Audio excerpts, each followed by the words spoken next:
Hello, everybody. Welcome. My name is Gareth.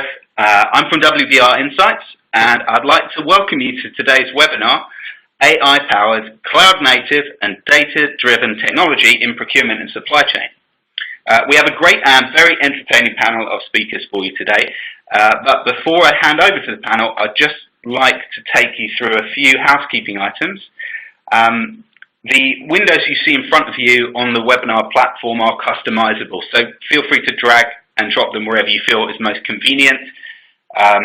If you do minimize one for any reason, you can relaunch it from the bar at the bottom of the screen. We will be having a Q&A session with the speakers at the end of the main presentation, and you can send us your questions for that by the Q&A window, which is also there on your screen. In addition, you can send those to us at any time. So don't feel you have to wait until right at the end of the webinar. If you want to pose a question, just type it in there. We'll keep it and we will pose it at the end during the Q&A session. Similarly, if you have any technical issues throughout, just send a message via the same window and I will be on hand to help you with that. I'd now like to take a couple of moments to introduce our speakers for the session today. Paul Blake leads the technology product marketing team at GEP. He has worked in technology for over 25 years and has been involved in the development of procurement software solutions since before the advent of the internet. He ran the development team that delivered Europe's first B2B trading platform in the 1990s and implemented e-commerce networks on 3 continents in the early 2000s. As a result, he has long-term experience with the trends and developments that affect procurement professionals. And our second speaker today is Ben Hinge. And Ben is a manager in the consulting team at GEP. He has worked with GEP for 5 years, developing experience across multiple industries and categories. He has experience working with life sciences clients, both in Europe and in the United States, and is currently working with a large life science client on a post-merger synergy engagement.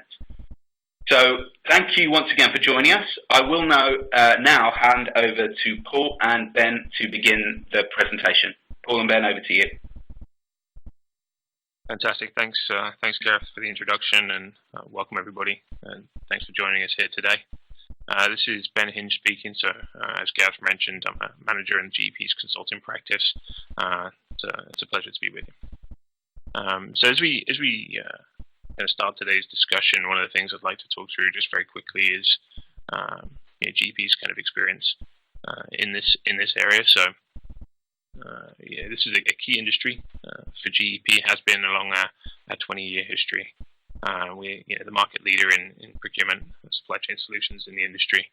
And some of our key clients, I think, are within the industry. Some big brand names that you'll recognize, and we'll see on the next slide.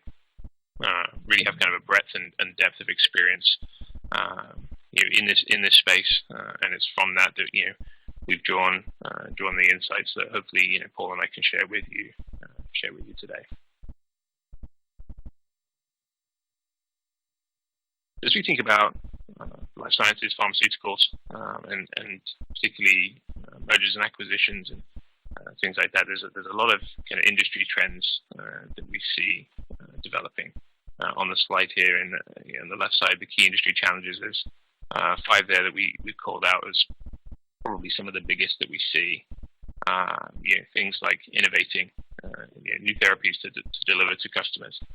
Things like speed of that innovation through the R&D function, delivering those solutions to customers. Over the next 10 years across the industry, expecting to see north of $15 billion worth of patents expire, which is driving companies in this space to try and replace those, right, to make up for what is likely going to be a loss of revenue over that course of time. And one of the ways that we're seeing that happen over the last couple of years and projecting forward into this year and next is through mergers and acquisitions. There was 248 deals in 2018 alone. Depending on where you look, projections this year is that there's going to be $300-400 billion worth of M&A deals as well this year, and it's already off to a hot start through the first half of this year. Some of the deals are already announced. If we think about BMS and Celgene, Eli Lilly and Loxo, some big companies involved in this kind of movement. And it's really a move that we see in two ways. One is to divest non-core capabilities, non-core business units as companies are looking to specialize in certain areas. And two is to tackle that problem of innovation. Right? It's a very time costly, expensive endeavor to generate these new therapies, these new medications, these new solutions in-house. If there's another company out there that's already started doing it, is already very good at it. Often it's quicker and easier to go out and acquire that company and bring that knowledge in quickly, generate that growth, and continue to deliver on those promises to shareholders. So we don't expect that trend to slow down anytime soon. How that translates into procurement, we see a renewed focus on cost reduction, on margin maintenance, things like that. I mean, it's the kind of thing that we live and breathe day in and day out. But when a merger or an acquisition comes into the picture, the focus really doubles down. The expectation there is that there will be synergies following a merger or an acquisition. Those promises are made to investors, and it falls a lot of the time to procurement to deliver a huge amount of that value when those promises are made. And so, really see that being a focus area. Again, the idea of speed and agility in developing solutions is something that procurement really should be and is looking to enable throughout the enterprise as well. And so, we see that as a big kind of focus area. And I think whether or not there's a merger or an acquisition in play, one of the constant focuses we see throughout organizations, wherever their organization may be on the maturity curve for procurement, is that shift, that drive towards kind of a strategic value add, being less tactical, less policy compliance driven, and far more into how can we work with, partner with our business units to drive value in other ways rather than just being kind of cost prohibitors. And so when we start to think a little bit about technology and how that comes into play within the M&A space, there's a few different ways that it can help today, but there's also a lot of challenges that come along with that. So when we think about the life cycle of a merger or an acquisition, obviously you go through kind of the initial planning or targeting phase of who that is that's going to be acquired, who the merged candidate is going to be. You go through regulatory approvals, etc. You're clean rooming, right, of understanding where that additional value is going to come from. And it's at that point that we think about procurement and supply chain technologies and where they really are going to be able to add some value. Now, historically, from our experience, and I think through a lot of people's experience, one of the biggest challenges in any activity of this type is technology, is the integration of multiple systems, how to make that all work together, and how to make it do that quickly enough to generate the value through that post-merger synergy period and deliver on the savings that were promised to investors. And so, today we see things like spend analysis and data analysis. We see things like project tracking and program planning, etc. that we can do today. But the question starts to become, how can we start to add value through technology quicker and in other ways as we look at this kind of merger and acquisition activity. And so with that in mind, I'd probably like to take this time to hand over to Paul, and Paul can talk us a little bit through technology, where we see that developing over the next few years, and how that may be able to help us with some of those challenges. Yeah, great. Thank you very much, Ben. Hello, everybody. Good morning, good afternoon, wherever you happen to be. It's really interesting what is happening in pharma and life sciences right now, because in some ways I think that particular industry is almost the exemplar of what is happening right across industry, because of changes in the global markets, the changes in global demand, the changes in risk patterns. Everything is changing, right? We're living in this kind of this VUCA world, as they describe it, dominated by volatility, uncertainty, complexity, and ambiguity. And that seems to be concentrated in certain industries, and the pharma industry is a great example of that. Not because they those companies are typically more exposed to those changes, but because the dynamism of that industry, the need to constantly innovate, the need to constantly create new products, new solutions, as Ben put it, is really brought into sharp focus when everything else is shifting as well. So one of the major issues that we see right now is that the current technology set that is in play in business doesn't give you the flexibility and agility that you need to deal with the VUCA world. But also, if you're trying to be massively innovative and dynamic at the same time, then you're getting hit from two different directions. So in many ways, I think that pharma and life sciences is a great barometer of how technology can be effective. Now, over the last few years, what we've seen is remarkable trends in developments in technology. And I don't know whether there's been any change in the empirical rate of technological development in recent years, or whether it's just more in focus because we're more aware of it as individuals and as consumers, because so much of the technology development is now available to us in our hands, in our pockets, and whatever. But the iPad, the smartphone, the voice-activated assistants we have, these are not single technologies. Your phone, for example, is the result of a huge number of individual advances which have been synthesized into a single device. And in some ways, the smartphone and the smartwatch and so on are the current apogee of technology, because everything has come together. All the industrial and innovative advances have come together to make it what it is and squeezed it into this one device. And I guess we should be grateful that one of the most important advances has been in miniaturization, because we could be carrying around vast quantities of stuff with us otherwise. But what we're seeing is this large-scale integration of hundreds of different individual innovations into a single, seamless, easy-to-use product that we can just pick up and use. And this is the theme of what I'm going to talk about. There are core technologies that are driving innovation in business, specifically in procurement and supply chain, and how they will affect us and what the end product will be a result of an integration of those into, we hope, a single, seamless, easy-to-use way of working that allows the procurement and supply chain professional to do procurement and supply chain and not have to do technology, if you follow me. So there are a lot of different technologies at play here, and what I'd like to do is to sort of draw them out on a map, really just to sort of try and make sense of how they all fit together, because it is how they fit together, not in isolation, that is important. We're going to start in the middle of our map with this concept of the data lake, and really here I'm talking about data science as well as the data lake being a model of data storage. The data lake is how you acquire, access and store data, of course, but how we do that and how we transition from data to meaning, from data to intelligence, is going to be the core of how a lot of the future systems work. The great exponent of visualization from data to meaning was Hans Rosling. Look him up on YouTube if you don't know who he is. He was an amazing lecturer, an amazing creator of data visualization.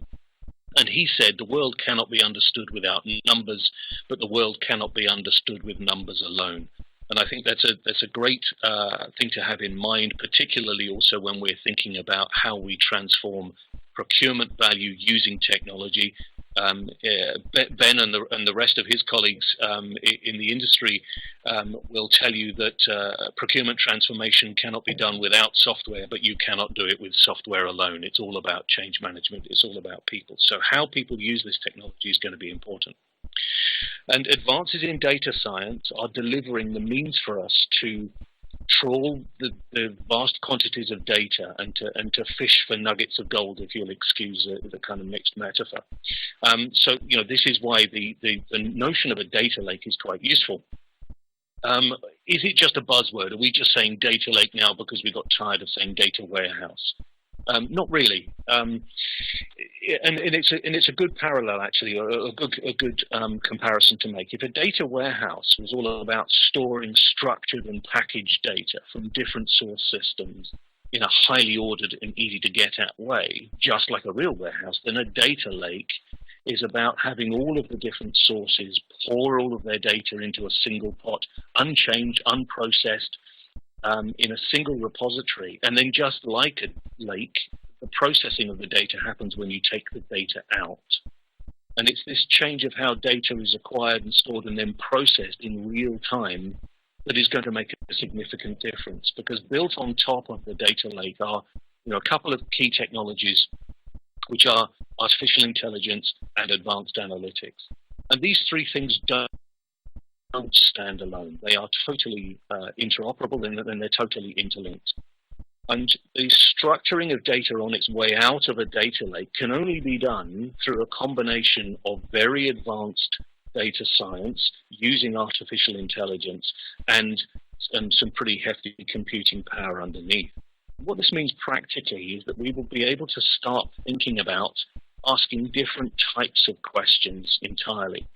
Today, it seems pretty advanced to be able to ask your procurement system, which categories should I be renegotiating? Give me a temperature map of my spend and show me where I should be focusing my attention. And that is pretty advanced compared to what we could do just 5 years ago or so.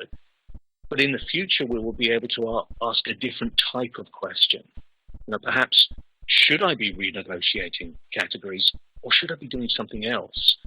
And this kind of capacity to extend our own abilities beyond what we can currently do is really some of the emergent functionality that we'll get out of this coming together of artificial intelligence and vast quantities of data in real time. The speed at which we can operate and the scope of activities we will be able to cover will all be a result of advances in these areas. So let's just think about AI for a moment. There are two different areas of innovation which are grouped together under the label of artificial intelligence, and they are machine learning and cognitive processing. And together they make the AI that is being spoken of a lot these days. In essence, machine learning is about algorithms. And it may surprise you to know that the algorithms that are used in today's modern AI-based systems are not particularly new. They're not particularly novel. Some of them have been around for 2-3 decades now. The algorithms themselves are not particularly special. I mean, they're very, very clever, but what is suddenly making AI a real possibility is those algorithms having access to the vast quantities of data that are available in real time through a data lake model. And as I said earlier, the underlying computing power to make it actually feasible in a real time. So machine learning algorithms give us the capacity now in the software development world to create software that reacts to your business and to your data in real time, that can become familiar with the patterns and behaviors of normal day-to-day activity, and thus to predict and anticipate and to call out when outlier events occur, and to give you the flexibility to then change the shape of the business, which may result from a merger or an acquisition. It may result as a changing in circumstances. It may result from a sudden breakthrough in a particular piece of R&D for a new product. All of these things can have a major change on how the entire supply chain upstream and downstream will actually work. Cognitive processing is the next step which comes out of artificial intelligence. And cognitive systems are starting to allow us to process the data into meaningful intelligence in real time. It's the combination of machine learning and cognitive that will allow us to ask the question, beyond how many suppliers do I have in their category, but rather to ask the question, what is going on? There's some of these more human type questions. And so AI at the core, built on the data lake and with advanced analytical capabilities, is going to be this central engine that delivers various things. But that engine has to be built on a platform. And so there are a couple of underlying foundational technologies that I think are worth consideration and are really going to be key to the future. And these are what I call compute and blockchain technologies. So let's just deal with blockchain for a moment. These are sort of foundational technologies. And I wonder how many of you have attended a conference in the past couple of years that has an item on the agenda of blockchain explained or blockchain demystified. I know I've been to several of those, and I think I have a reasonable grasp of blockchain, but I often come away feeling utterly bamboozled and more confused than I went in. And part of this is because it's quite a dense subject. Blockchain's quite hard. And therefore, as non-techies, we might look at it and think, well, it must be important because I can't quite understand it, I can't quite get to grips with it. And proponents of a blockchain future kind of like that. They kind of like being in the position of knowledge and telling everybody that it's going to dominate our future. And it may have a very important role to play. I think it's somewhere in my mind, blockchain its importance in the future of procurement and supply chain is somewhere between possibly and probably. I don't see it as being a completely done deal yet as being the platform for the future. But there are interesting pilots going on. We're running some of them ourselves. There are some very interesting pieces of work underway. But there are words of caution out there.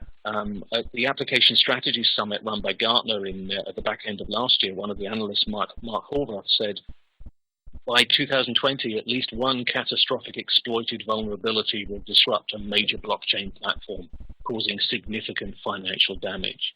And the key word in that quote is an exploited vulnerability. An existing flaw in the architecture of it will be exploited. And also in the early part of this year, Gartner again published a report that said the same outcomes may be achieved with more efficient and tuned use of existing non-blockchain technology. So this is the question that I have about blockchain. It's a solution looking for a problem. It's quite sophisticated, but right now it's hard to see anything in procurement and supply chain that you can do with blockchain that you can't already do with other technology. Now, there may be a killer app on the way. There may be something on the horizon that makes it an inevitability.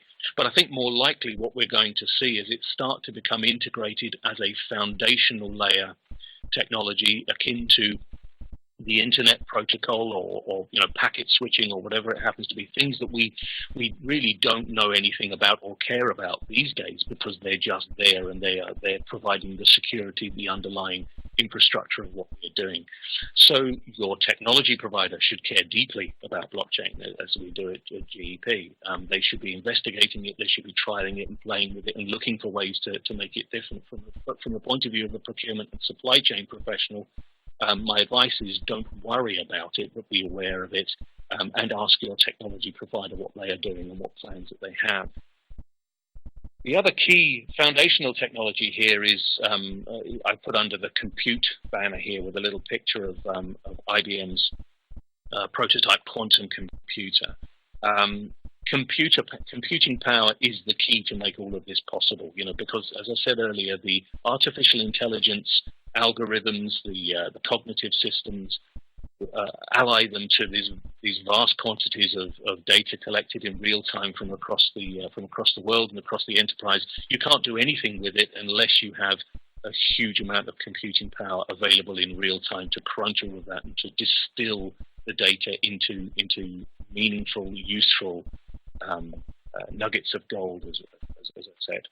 And that comes as a result of having unparalleled, unprecedented levels of computer power available to us, which is a result of cloud nativity. Building business systems natively on cloud systems rather than just having them hosted on servers somewhere, ported from behind the firewall into the cloud, essentially gives the enterprise access to a level of computing power that they simply wouldn't be able to justify the investment in and of themselves.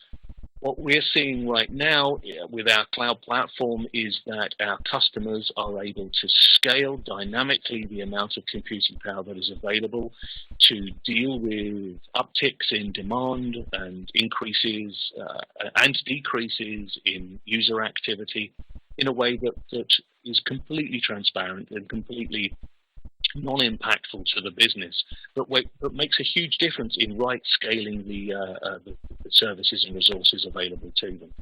And that is something that is going to continue. And with the advent of a completely new generation of computing type, with the advent of quantum computers, which has been promised for some time and may fall on us within in the next few years, there could be a sea change again, a quantum jump in the ability to conduct activities. So going back to Mark Horvath's quote about blockchain being flawed, this is something interesting. Quantum computing could, in theory, render all encryption utterly meaningless and utterly useless, and we will then look for a completely new paradigm in how to secure our transactions.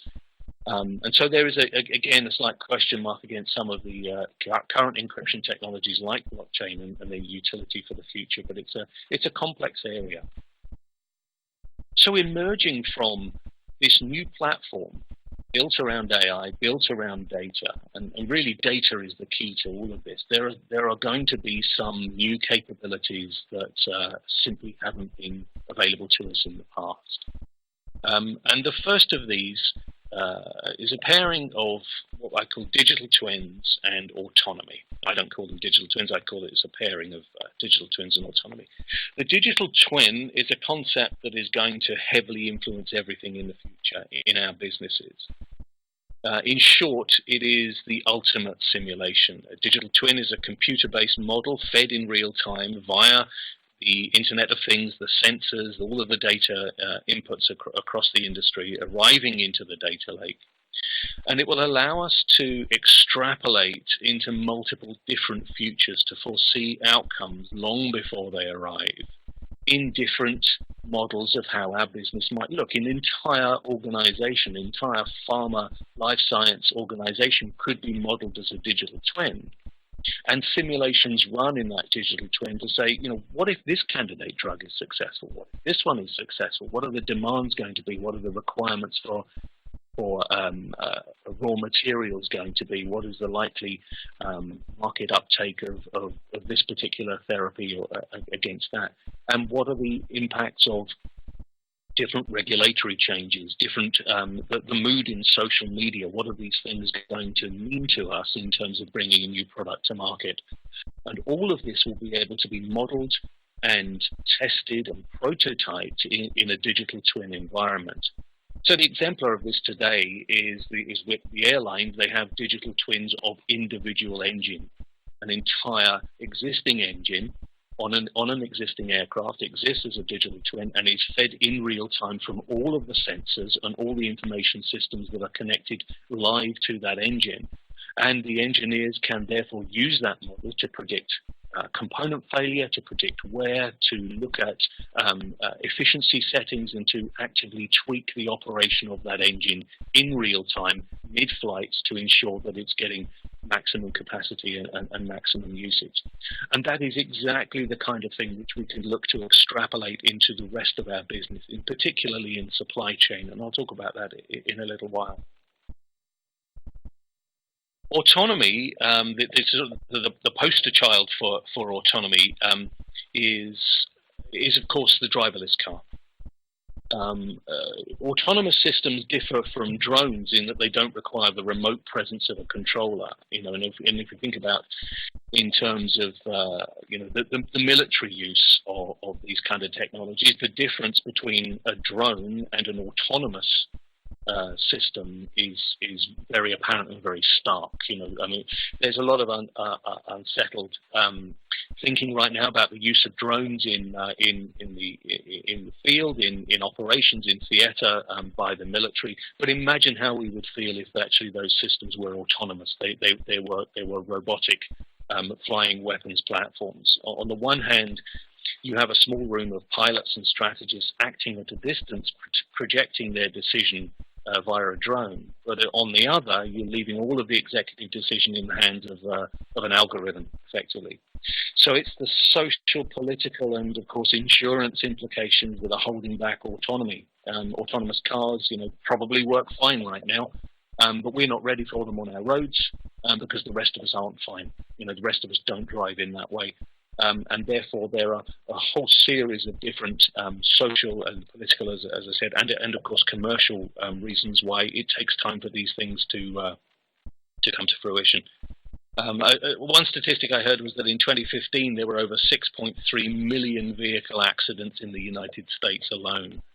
And it will probably take us a long time to be fully comfortable with the idea that we are giving the driving control over to an algorithm. But the number of accidents that happen in driverless cars as a percentage is vanishingly small today. But of course, they make headlines every time a car on autopilot has a minor prang. It makes headlines, and that puts back the development. So why am I saying all of this? Well, the same kind of forces are at work in terms of business software. Many of the business processes we conduct today don't actually need our intervention or even our oversight. Given a certain set of inputs, for example, an invoice for an item that was successfully delivered against a purchase order on time and at the correct price, the outcome is predetermined. The invoice is going to get paid because it matches all of the other documentation, and it gets paid according to the agreed payment terms. And when you have any circumstance where the inputs directly determine the results, then you can automate that process. And a huge amount of human resource could be freed up through the automation of many purely deterministic processes. But we're not really ready for that yet, psychologically. When there is typically a need for a human decision, much of the logic and decision tree could now be modeled in an artificial intelligence system, making even the non-deterministic processes possible and available for autonomous operation. So this kind of autonomous document matching is pretty common, and robotic process automation is how a lot of it is being done. But we have to think about what it is we actually want to be doing with our time.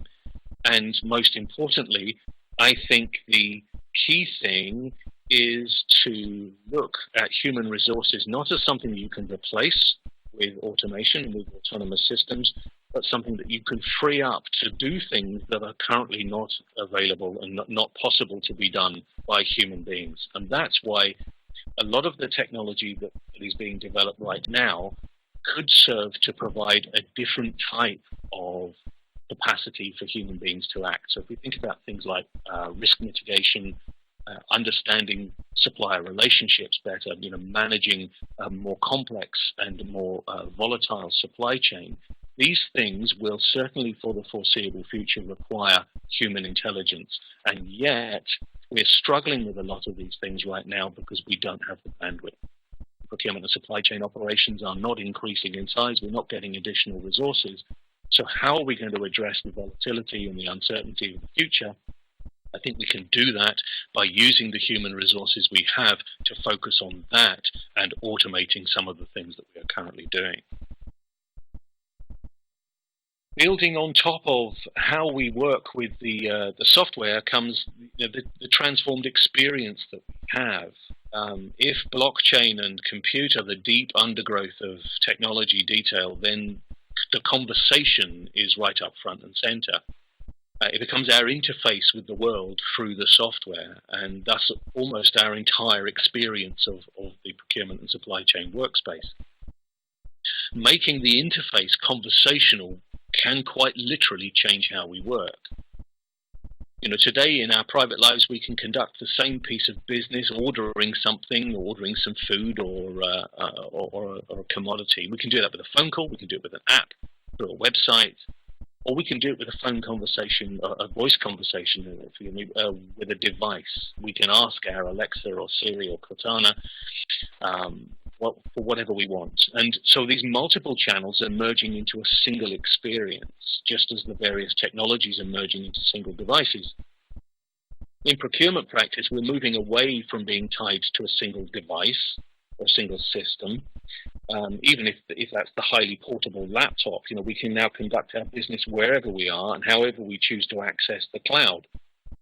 The interesting thing, the important thing here, is that the machine, in inverted commas, that we are conversing with is not the device that we're using to access it. It's not the world I thought I would grow up in.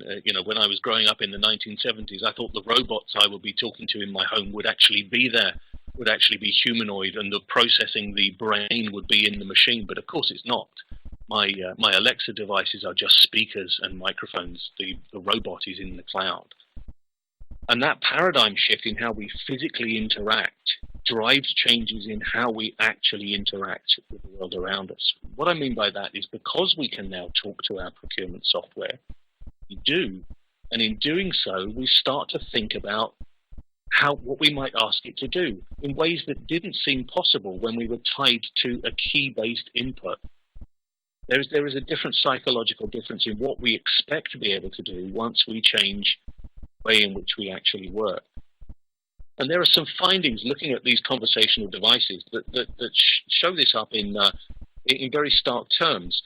The most preferred device for speaking to happens to be the one that gives the least accurate results, and vice versa. The one that gives the most accurate responses to your voice command is the one that people like to use least. And this seems to suggest that our comfort factor with how the technology reacts with us is a lot more important in terms of acceptance and adoption than what it actually does. And this is a prime example of the complexity problem at the heart of business software. We developers like to add more features and tick more boxes in order to sell more product, but users end up finding the software unwieldy and difficult and hard to use, and therefore you don't get the adoption and you don't get the results that you need as a result of it. At the end of the day, procurement operations are far more valuable to an organization if you can be efficient. Is it better to get to a contract with a supplier using some obscure bidding regime and a super sophisticated scoring and weighting methodology, or to actually get to agreement quickly? Is it better to have a user complete 20 boxes on a purchase requisition form in order to make sure that their purchase is contract compliant, or is it more important that they can get the things that they want tomorrow instead of in 2 weeks' time, even if the price is slightly higher? And the end user's perspective is definitely for the latter. People always choose an easy path over a correct path, and you can see this in cities all over the world. There are beautifully laid out sidewalks everywhere, and then there is a path worn in the beautiful green grass where people are actually walking because there is a desire path that they want to go to. And the trick in developing conversational interactions, which are the way in which we will deal with all of this complexity underneath, is to make the compliant path the easy path. And that's a challenge for software developers the world over. So we're onto the home straight now for our technology map. Just a couple more things to add here. And this is the new abilities that we will therefore be able to exploit as a result of giving over some of the more prosaic things to automation and to allowing the AI to do a lot of the decision support for us. And the first of these, everything really can be clumped under the term of augmentation. We're all familiar with the concept of augmented reality, the ability to hold a device up to a painting in an art gallery, for example, and have a stream of interesting facts about the artist and their techniques scroll on the screen past us. But that's really just the tip of the iceberg. Physical examples of augmentation are now starting to become mainstream using robotics. The little image that I've used in the circle here is of somebody using the Panasonic power loader suit some 33 years after Sigourney Weaver first used one in the Aliens movie. The engineers and roboticists are no doubt inspired by the possibilities of doing that, but now we can actually do it. There are exoskeletons, there are devices that allow people who could not walk before to actually walk. There's a device called a rewalker that is a power lifter, if you like, for people who are paralyzed. And each of these is their own example of how that very massively integrated set of technologies can allow us to realize augmented abilities. So in procurement and supply chain, we will start to be able to consider doing things that at the moment seem impossible to even conceive. The ability to manage risk along a long-tail supply chain in real time, understanding the impact of global conditions, the impact of not just climate, but of weather, of point events that happen, and how a supply chain can automatically reorganize itself according to those changes. And as political and social changes start to impact on our supply chain as well, be able to predict what that is going to happen in terms of product demand, in terms of demand for raw materials, so both ends of the supply chain. We will and should be able to react so much faster and even predict likely outcomes using the digital twin type model. And these will give us levels of capacity and ability that simply weren't possible in the past. So the final part of my map is really to focus on direct and supply chain operations. This is not an area of technology, but this is something where the technology landscape could actually change. A lot of this development right now in procurement and supply chain software is really happening on the indirect side, because that part of the business is, say, less conservative. I don't mean that in a negative way, but of course, you know, the mission critical direct categories are mission critical, and therefore it is much more difficult to change those in short order. So a lot of this conversational interaction, the advanced analytics, the AI usage is really coming into play in the indirect area of procurement operations right now. But of course, the extension of how that works out across the whole of the spend landscape is inevitable. And the only reason there is a huge divide between indirect and direct operations today is because the systems are different, because they have a different purpose. They were built up from a different position in the first place. So I'm predicting that all of these emerging technologies are going to have a great impact on direct and supply chain operations, possibly in an accelerated form over the next couple of years. And that brings me on to the final part of my part of this webinar, which is to talk about how we at GEP see the technology model of the next few years to come looking. Understandably, it has a data lake at its core. It is built on the data lake, and then sitting in the center of the data lake is the maker, is you, is the organization, the enterprise, the manufacturer, whatever your business happens to be.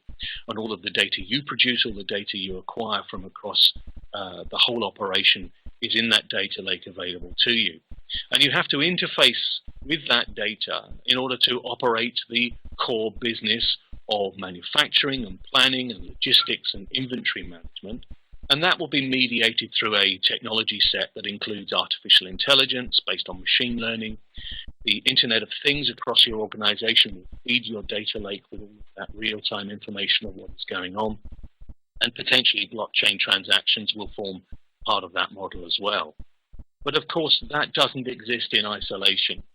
The rest of the world also has to play its part. So out there are the global supply chain partners. You do, of course, have your customers, the people who buy your product and your services, and the suppliers who are providing you with the raw materials. There are design partners who you may be co-developing and co-innovating product with, particularly in an M&A type situation. And then there are contract manufacturers who may be doing a lot of the heavy lifting for you. And all of their data can form part of this environment as well. The data from their IoT networks that can tell you what is going on in their supply chain can all form part of that landscape. And therefore, the Internet of Things and the blockchain networks, which are managing the secure transactions and the secure handoff of goods and raw materials from partner to partner in the supply chain, all of that information will be fed into a central data repository that then allows you to process, to visualize, to turn that into value and into meaningful intelligence.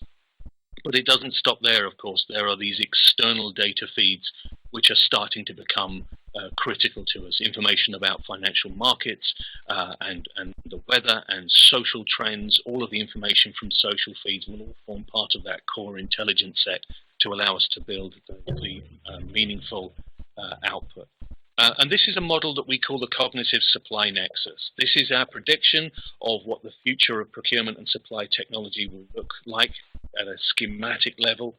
From a user experience point of view, it will be highly conversational, extremely usable. You'll simply be able to talk to whichever device you have nearby and over the morning coffee say, what do I need to worry about today in terms of the supply of my raw materials? And the system may say to you, well, the weather is going to change in the next 10 days, and whereas your plant is currently producing a large amount of sunscreen, what you might actually be wanting to do is to produce some vitamin E tablets because the sun's going in, it's all going to get dark. So there are some really interesting developments that are going on built on this technology set, and this is what we wanted to share with you today. So Ben, I'm handing back to you to wrap up on final thoughts.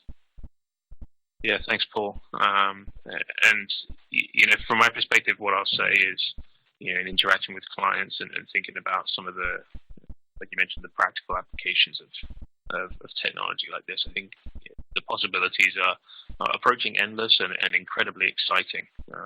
Think on the micro level, how you could apply a digital twin. You mentioned the example of an aircraft engine. You take that into a manufacturing world, and suddenly you can become far more proactive and prescriptive in your MRO needs, things like that. Instead of having a catastrophic unplanned event where a part goes down or a belt snaps and there's not one there. By monitoring activity in a digital twin, you can plan for these events, right? You can input your expected life and things like that, and start monitoring where your failings are, and become more proactive in how you plan for that. Reduce your downtime and obviously gain efficiencies that way. On a more macro level, today things like social trends, things like politics are having a big impact. Across the supply chain, we see a lot of activity at the moment with clients that are pondering tariffs, no matter where they may be coming from, and what impact that's going to have, and starting to look and read and react, and how can we look at our manufacturing footprint and where our contract manufacturers are, and start to adjust and react to that. We can use this technology now to get a bit of a head start on that, and to see quickly, hopefully, what other options there are out there for us. And so if we just go back very quickly to kind of some of the key industry challenges that we laid out in the beginning of the session, there were five key things really: innovation, speed to market, supply chain complexity, maintenance of margins, and really supply diversity as well. I think is a big one. And the explanations that Paul just gave, and I think a lot of us are hearing from other areas as well, is that today technology can do some of these things, it can help with some of these things, but in the future it certainly looks like the possibilities are there to really help drive with innovation, to especially enable fast, efficient execution of those fundamental business practices, whether that's further deployment of RPA in tactical activities, or whether it's a more broad scale or broad application. Particularly in minimizing risk, a lot of these external factors that today we rely on news channels for, or whatever else that we may not be accessing routinely. If we can rely upon our supply chain procurement software to deliver us these inputs, we can really take this all into account in a kind of more comprehensive strategic approach to these problems. And hopefully, across all of this, with all these inputs, you can help enable our clients and other adopters of this technology to really lead their industry in whatever market it is, whatever product set, whatever geography, but kind of really give a springboard now into a market leader position. So with that, let's take a few minutes. I think we've got 10 minutes or so left in the session. Time now for a short Q&A, just to wrap things up. Hello there, both. Thanks a lot for that. Really fascinating stuff. And I'd just like to say to everyone in the audience, if you want to submit a question, then now is the time to do so. And we'll kick off with a question here. And this is about M&A activity. So this may be best for you, Ben, but certainly for either of you gentlemen, if you want to give an answer to this. How will the next wave of technology help with M&A activity? Is there anything that's already specifically designed for this? I'll offer some thoughts on that while Ben's mulling that one over.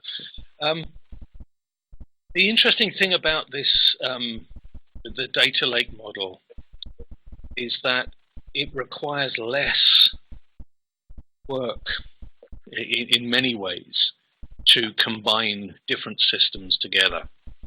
What I mean by that is part of the major challenge that M&A activity has always with it is, politically merging two organizations can be tricky, and you've got processes, human resources processes and all that kind of stuff that you need to manage, and then there's operational considerations in how do you get different factories working in different ways to start to work together and so on. But one of the sort of the hidden costs, and one of the most painful parts of it, is how to get the systems to work. And you either have to ride roughshod over one of the partners and impose new systems and switch everybody over, or you have to try and do some kind of merger. But in any event, you've got to try and get the data to persist into the future. You can't lose all your records, and that can, as Ben I'm sure will agree, can go on for years. The shareholder perception of the value of the merger or the acquisition that may have got it approved in the first place could all evaporate as a result of losses in the IT sphere, as a result of the challenges. So that none of that is particular news to anyone who's ever been through any kind of M&A activity. But what I'm saying is that there is a new possibility that the existing systems can remain as they are for some time, and yet they have this new cognitive system sitting over the top, providing a new type of interface to those. So the end user experience, and the end user is everybody, right, from the CEO, down across the whole organization to everybody who's in there. The end user experience of a new enterprise could be entirely mediated through a great user experience, a conversational interface, but at the back end, the people who worked for company A, their records and their information and their data is still going in and out of that system, and those for company B doing the same. And over time, those legacy systems can be sunsetted, can be eventually closed down, but the data lake, has gathered all of that information into itself, and can then be fed upon and acted upon by the new systems that come in to take over. So it's not trivial. I'm not trying to make it sound like something that is, you can throw an AI at it and everything is going to be rosy. But I do think there is a potential for the data part of M&A activity to be much accelerated into the future and made much more seamless from a business operations point of view, which is, of course, is where the impact is most sharply felt. Yeah, and I think I would agree with that. I think Paul's absolutely right in that systems integration, whether it's in the procurement team or across the organization, is typically one of the tougher, longer elements of a merger or an acquisition. And the real benefit I could see in the near future, at least, is just the speed with which that can be accomplished, that data can become available, that you can draw actionable insights and intelligence from that data. And so it really just pulls forward the results, right? The post-merger synergy period or post-acquisition synergy period often is measured in 1 to 3 or 5 years, and instead of having to take the first 1, 2, 3 of those years to get your data available, to get your systems integrated, to get really and running at full speed to deliver on those synergy goals and synergy promises, you can really shorten that timeline and start to realize benefit a lot faster. I think is going to be the biggest upside there. Yeah, systems integration may not be something that we ever talk about in the future. Data integration, you bring two organizations together, combine the data, throw out the systems. Right. Maybe. One hopes. That would certainly be a change of direction for the conversation. And I have another question, and this is also regarding AI, which you mentioned there. So I think I've got the meaning of this right, but we'll go for it. So using AI, will you have supplier pricing data to be able to provide the best price for a product from a pool of suppliers, irrespective of the supplier's customer?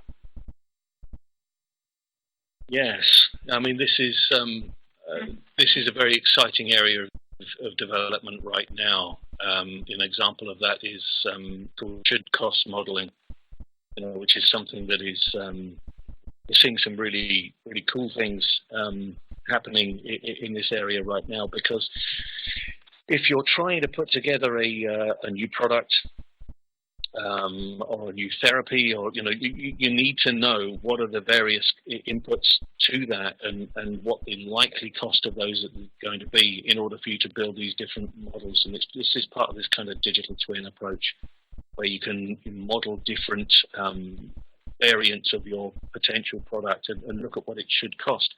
And this feeds into the should cost modeling system, should not only be the things that you already know, whereas this subcomponent we've always bought this supplier and it's always cost us, this number of cents or whatever, and therefore that's what this should cost. There should be additional information that is available to you.